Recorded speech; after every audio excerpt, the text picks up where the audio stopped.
I'm Chloe Bennett, 15 years old, a high school freshman with a tangle of dark curls and a heart that's always beat a little faster for my uncle Ethan. Growing up in a modest ranch house on the edge of Boise, Idaho, he's been my rock, more than mom or dad ever were. Ethan's been around since I was a kid, living with us while he works construction in the city, his wife back in a small town an hour away. He's got this easy grin, eyes like a stormy sky, and a way of listening that makes me feel like I matter. As I stepped into my teens, our bond deepened. Late night talks over cocoa, him teasing me about my book obsession, and I started sharing everything with him, secrets I'd never tell anyone else. I'd just finished 9th grade, my nose always in a novel, dreaming of college despite Dad's grumbles. Schools these days, more flirting than learning, he'd mutter, arms crossed, his mechanic's hands stained with grease. Mom tried swaying him. She's smart, Tom, let her go. But he wouldn't budge. So I turned to Ethan, sprawled on our faded couch one evening. Uncle Ethan, I want to study, really study. Help me convince him. His gaze softened and he nodded. I've got your back, Chloe. He faced Dad later, voice steady. Tom, she's a good kid, focused. I'll keep an eye on her, make sure she stays on track. Dad scowled, jabbing a finger. She's your responsibility, Ethan. One slip, any trouble, and you're both done. Ethan didn't flinch. She won't mess up. Trust me. College wasn't an option yet, high school first. But Ethan got me into extracurricular, driving me to Boise High for debate club and study groups. At first, I threw myself into it, scribbling notes, avoiding the cliques. Every night, I'd spill it all to Ethan. Classroom gossip, teacher quirks. Over dinner, his laughter filling our kitchen. But he'd watch me sometimes, his gray eyes lingering, a look I couldn't place. It wasn't the stern uncle glare I expected, just different, warm, unsettling. His wife, Aunt Sarah, stayed out of the picture, and with Mom and Dad working late shifts, it was often just us, the house quiet except for our voices. Then I met Lily at school, a junior with a sharp smile and stories that lit my curiosity. She was engaged, flaunting it like a badge, and one day she dragged me to meet her fiancé, Jake, a lanky guy with a sly grin. Over burgers, she leaned in, whispering, "We've crossed every line, nothing's off limits now." Her words hit me like a spark, igniting questions I wasn't ready for. At 15, I didn't have a boyfriend, didn't want one, but her tales of love, of boundaries blurred, stuck with me. I'd lie awake, her stories swirling, and Ethan's face would drift in, his steady hands, his quiet strength. I'd shake it off, scolding myself, "He's your uncle, Chloe." But the thought lingered, a whisper I couldn't silence. One winter night, Mom and Dad were at a friend's, leaving the house to us. Ethan rubbed his temples, wincing. "Chloe, my head's killing me. Could you make some tea?" I nodded, brewing chamomile in the kitchen, the steam curling up as I carried it to his room. A small space off the hall, his work boots by the door. "Here," I said, setting it on his nightstand, but as I turned to leave, his hand caught my wrist, firm yet gentle. "Hang on," he said, voice low, his eyes locking on mine. "No one's home tonight. You'll get spooked alone. Stay here. I've got a video to show you." My pulse jumped. Stay. But I trusted him, always had. "Okay," I murmured, and he patted the bed beside him. I climbed in, the quilt soft under me, his warmth close as he pulled out his phone. The video flickered on, some grainy clip I didn't catch, and a strange restlessness churned inside me, my skin tingling. "Let's try something like this," he said, half teasing, and I froze, heart racing. What did he mean? Before I could ask, he shifted closer, his arm brushing mine, and I felt it. A spark, wild and wrong, blooming in the dark. "Ethan," I started, but he grinned, casual. "Just messing with you, kid." Was he? His tone was light, but his eyes held something deeper, a glint I couldn't read. Then the front door creaked, Dad's heavy steps, and I jolted, panic spiking. "Chloe," he barked, storming in, his face a thundercloud. "What are you doing in here this late? Get to your room." Ethan sat up, calm. "Just chatting, Tom. Headache's bad." Dad glared, and I scrambled out, legs shaky, Dad's voice a whip at my back. "Now." I fled to my room, shutting the door, breath ragged. Had he seen something? Did he suspect? I sank onto my bed, Ethan's touch a ghost on my wrist, his words looping. Let's try something. What was he playing at? Was it a joke or a promise? And why did I ache to find out even as fear clawed at me? Morning loomed and I knew. Something had shifted, a thread pulling tight between us. Ethan was my protector, my friend, but now, something else? I couldn't name it, but it thrummed in my veins, thrilling and terrifying. What did he want? And what was I willing to risk to know? The memory of Ethan's hand on my wrist clung to me like frost on a Boise winter morning, his voice, "Let's try something," a riddle I couldn't solve. After Dad's interruption that night, I'd fled to my room, heart pounding, but sleep dodged me, Ethan's gray eyes haunting the dark. Was it a game? A tease? Or something real, flickering beneath his easy grin? Dawn broke, cold and sharp, and I shuffled to the kitchen, Mom frying bacon, Dad already gone to the garage. Ethan emerged, his flannel shirt rumpled, and caught my eye over coffee. "Morning, kid," he said, voice steady, but a spark lingered. A secret we hadn't named. School dragged, debate practice, Lily's chatter. But my mind was on him. She'd noticed my distraction, smirking. "What's up with you, Chloe? Boy trouble?" I flushed, shaking my head. "Just tired." She didn't buy it, but dropped it, launching into her latest tale about Jake. "He's all I think about," she said, and I nodded, half listening, Ethan's face drifting in. Back home he was sprawled on the couch, flipping channels, and I joined him, tentative. "Head better?" I asked, curling up nearby. He grinned, patting the spot beside him. "Thanks to your tea. Sit closer, cold out there." I did, our knees brushing, and warmth spread through me, innocent yet electric. Days turned to weeks, winter biting deeper, and our rhythm shifted, closer, riskier. I'd spill school stories, Lily's engagement, locker room gossip, and he'd listen, his laughter a tether pulling me in. "You're growing up fast," he'd say, his gaze lingering, and I'd flush, feeling seen in a way I hadn't before. Mom and Dad's late shifts left us alone often, the house a quiet bubble. One evening he caught me staring at his phone. "Curious?" he teased, and I nodded, bold. "Lily says there's all kinds of videos online, stuff I've never seen." His eyes flickered, a shadow crossing them, but he smiled. "What kind of stuff?" I leaned closer, voice low. "Everything. You've got data, show me." He paused, then chuckled soft. "Careful what you wish for, Chloe. Come by my room tonight, I'll pick something fun." My heart raced. Tonight. And I nodded, a thrill curling in my chest. After dinner, I buried myself in homework, the clock ticking slow, my focus splintered. Ethan was strict about school. "Grades first, fun later," he'd say, his voice firm but warm, and I wanted to please him, prove Dad wrong. By 10 the house stilled, Mom and Dad out, and I crept to his room, the chill seeping through my socks. He was on his bed, a magazine in hand. Something with glossy covers he tucked away fast when I slipped in. "Hey," he said, grinning, and I climbed under his quilt, the cold driving me close. "Show me," I urged, snuggling nearer, his warmth a magnet I couldn't resist.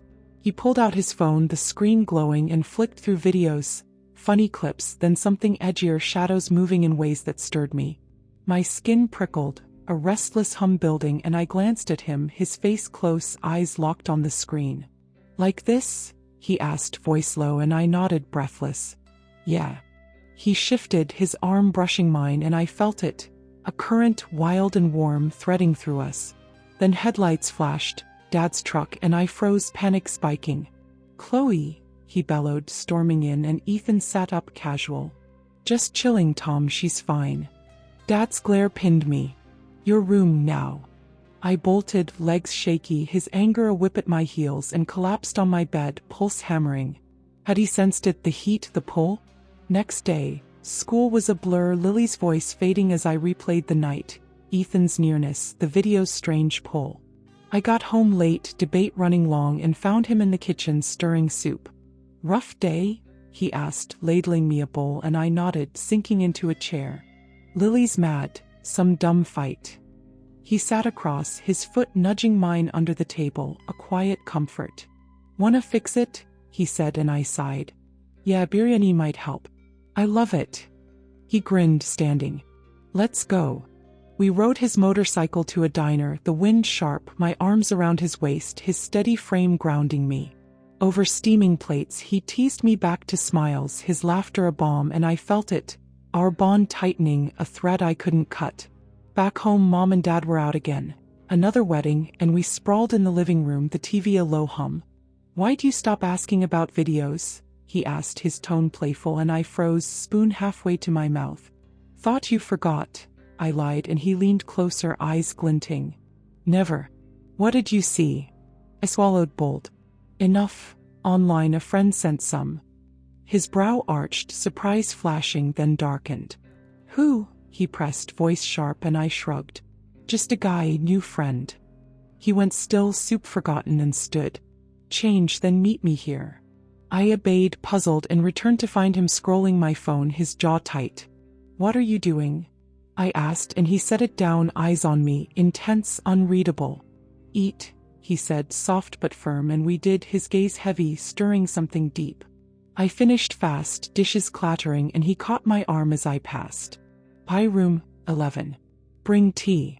My stomach flipped. Tea again? And I nodded, a thrill chasing my nerves. At 11, I carried a mug to his room, the house dark, and set it down, turning to leave. His hand snagged mine, pulling me back. "Stay tonight," he said, voice low, his grip warm. "Ethan," I started, but he tugged me down, eyes locking mine. "Just stay." I sank beside him, heart racing, the air thick with something unspoken. What did he want? Was it protection, or something more? And why did I yearn to find out, even as shadows loomed? Ethan's hand lingered on mine as I sank onto his bed that night. The chamomile tea steaming on the nightstand, its scent mingling with the crisp Boise winter air seeping through the cracked window. His voice, "Stay tonight," echoed in my chest, his gray eyes holding mine with an intensity that made my breath catch. "Ethan, I started, but he squeezed my fingers, silencing me. "Just for a bit," he said, soft but firm, and I nodded, curling beside him under the quilt, the warmth of his shoulder against mine sparking a restless hum I couldn't shake. Morning came too fast, Mom's voice calling from the kitchen, pulling me from his side. I slipped out, his steady breathing behind me, and faced the day with his touch a ghost on my skin. School was a haze. Lily still sulky, her silence a wall. But my mind was on Ethan, on the way he'd looked at me like I was more than just his niece. Back home he was at work, and I buried myself in homework, the clock ticking toward night. My phone buzzed. A message from that new guy. "Hey, missed you online." And I hesitated, fingers hovering. He'd sent pics before, flirty words that lit my curiosity, but Ethan's reaction last night, his quiet intensity, held me back. I typed, "Busy tonight," and hit send, a flutter of guilt mixing with relief. Ethan rolled in late, snow dusting his jacket, and found me on the couch, a book open but unread. "Hey kid," he said, dropping beside me, his knee brushing mine. "You okay?" I nodded, forcing a smile. "Yeah, just thinking." His brow arched, playful. "About what?" I swallowed bold. "And stuff." His grin faded, eyes searching, and he leaned closer, voice low. "What kind of stuff?" My heart raced. Should I tell him about the guy? But I chickened out. "School mostly." He nodded, unconvinced, and rested a hand on my arm, warm through my sleeve. "I'm here, Chloe, always." The promise hung between us, heavy and tender, and I leaned into him just a little, craving more. Days blurred, winter tightening its grip, and our moments grew charged. He'd drive me to school on his motorcycle, my arms around his waist, the rumble beneath us a heartbeat we shared. One afternoon Lily cornered me at lunch. "You're different," she said, eyes narrow. "What's going on?" I shrugged, deflecting. "Nothing, just busy." She smirked. "Liar. It's a guy, isn't it?" I flushed, her words too close, and bolted, her laughter trailing me. That night, alone with Ethan, I spilled it. Her fight, her fiancé, and he listened, his hand finding mine. "She'll come around," he murmured, thumb tracing my knuckles, and I felt it, a pull, deep and reckless, tugging me closer. Then my phone lit up again, that guy persistent. "Video call tonight?" He texted, and I froze, Ethan chopping veggies beside me in the kitchen. "Who's that?" he asked, casual but sharp, and I shrugged. "Just a friend." His knife paused, eyes flicking to me. "Same one." I nodded and he set the knife down, stepping close. Careful, Chloe. Guys like that. He trailed off, jaw tight, and I bristled. He's fine. Funny even. Ethan's gaze darkened, a shadow I hadn't seen, and he gripped my shoulder, gentle but firm. Trust me on this. I pulled back, stung. I can handle it. He sighed, relenting, but the air thickened. Jealousy? Protection?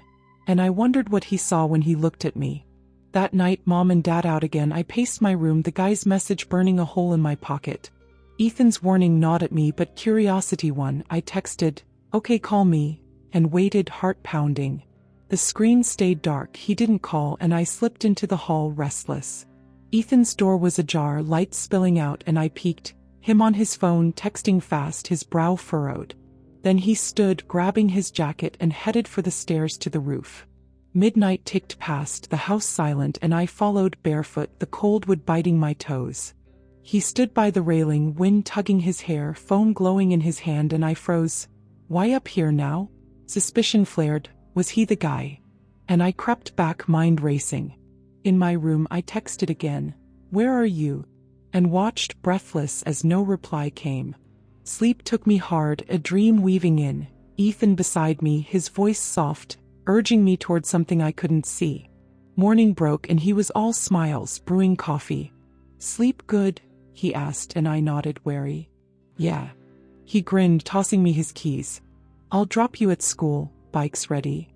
I climbed on behind him, arms tight around him, and felt safe, until school ended and he waited at the gate, his eyes searching mine. "Rough day?" he asked, and I sighed, spilling it, Lily's cold shoulder, my gloom. "Birani fixes everything," he said, winking, and we rode to that diner, his laughter thawing my mood. "Back home alone again?" he probed. "No more video talk?" I hesitated, then lied. "Saw some online friend sent them." His face hardened, eyes narrowing. "Who?" I shrugged, casual. "Some guy." He stood, towering over me, voice low. "Go change, then my room 11. Tea." I nodded, pulse racing, and obeyed, brewing chamomile later, the mug warm in my hands as I stepped into his room. He took it, setting it aside, and caught my arm as I turned. "Stay," he said, pulling me down beside him, his grip firm. "Ethan," I whispered, but he held me there, eyes intense. "We need to talk." My stomach flipped. What did he know? Was he hiding something or saving me? And why did I ache to stay, even as doubt crept in? Ethan's grip on my arm anchored me to his bed that night. The tea cooling on the nightstand, its faint chamomile scent lost in the chill seeping through the Boise darkness. His eyes, stormy gray and piercing, held mine as he said, "We need to talk," his voice low, edged with something urgent. My heart thudded, caught between fear and a pull I couldn't name. "About what?"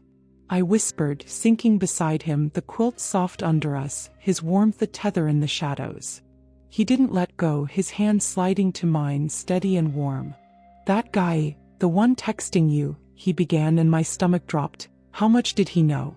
"I saw you last night, Ethan, on the roof with your phone," I blurted, bold and shaky. "Were you him?" His brow furrowed, surprise flashing, then softened into a sigh. "No, Chloe, not me." He shifted closer, his shoulder brushing mine, and I felt it. A spark, familiar yet raw. "Then why?" I started, but he cut in, voice rough. "I was checking on you, protecting you. That night you mentioned him, I got worried. Took your phone when you weren't looking. Saw his messages." My breath caught. Betrayal stung, but his eyes pleaded, softening the blow. "You spied on me?" I asked, voice trembling, and he nodded, unashamed. "Had to. He's trouble, Lily's fiancé, Jake." My jaw dropped, the pieces slamming together. Jake's sly grin, his flirty texts, the pics that lit my curiosity. "What?" I gasped, and Ethan squeezed my hand, grounding me. "He's been playing you, sent those videos, wanted your pics to post online. I messaged him from your number, warned him off. That's why I was on the roof, making sure he backed down." Tears welled hot and fast. "Jake a creep and Ethan my shield? Why didn't you tell me?" I choked, and he leaned closer, his forehead nearly touching mine. "Didn't want you scared or mad. I've been watching out for you since you were little, Chloe. Couldn't let him hurt you. His voice broke, tender and fierce, and I crumbled, burying my face in his chest, sobs shaking me. His arms wrapped around me, strong and safe, and I clung to him, the quilt bunching between us. "I'm sorry," I mumbled, and he hushed me, his hand stroking my hair. "You're safe, that's what matters." We stayed like that, the night stretching thin, his heartbeat steady against mine. "Those videos we watched," he said softly, "I let you see them, thought it was just fun, your curiosity. But when you talked about him, I knew, had to step in." I pulled back, meeting his gaze, raw and open. "You weren't teasing me?" I asked, and he smiled, faint but real. "Maybe a little at first. You're growing up, Chloe, and I see it. Got carried away maybe, but it's always been about you, keeping you close."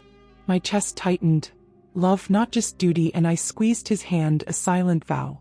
Morning crept in, frost glazing the windows, and he let me go, reluctant. "Get some sleep," he said, and I nodded, slipping to my room, his words, "keeping you close," a warmth I carried. School felt lighter. Lily thawed, apologizing over lunch, and I came home to Ethan, his grin easy again. "Good day?" he asked, tossing me an apple, and I caught it, nodding.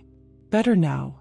He drove me to school next day, my arms around him on the bike, and picked me up after a routine that felt like ours. At the diner, biryani steaming between us, he teased, "No more secret admirers?" I laughed, shaking my head. "Just you." Weeks later, winter deepened, and Mom and Dad's absence gave us the house again.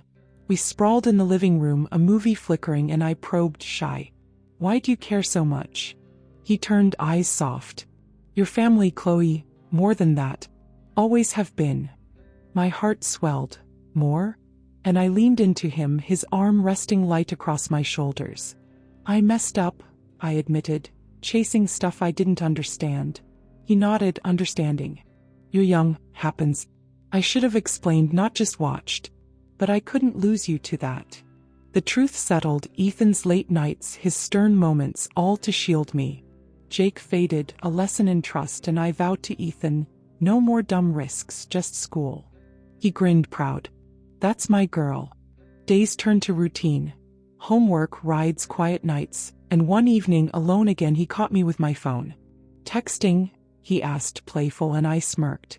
"Just Lily." He sat close, his knee nudging mine, and I felt it. Our bond unshaken, a love pure and fierce beneath the teasing. That night I brewed tea, carrying it to his room unasked, and he smiled, pulling me beside him. "Your trouble," he teased, and I laughed, settling in. "Only for you." He showed me a video. Funny, safe, and we watched, his laughter rumbling beside me, a comfort I'd never trade. As the screen dimmed, he looked at me, serious. "You're enough, Chloe, just you."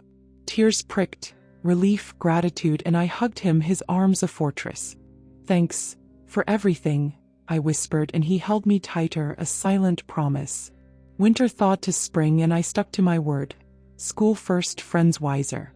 Ethan stayed my rock, his gray eyes a beacon, and I learned, love wasn't the rush I'd chased, but this steady, real him. One question lingered as I drifted off that night, his warmth beside me. Had he felt it too, that flicker beyond family? Maybe. But what mattered was this. Us, unbroken, a trust forged in frost and truth, stronger than any storm.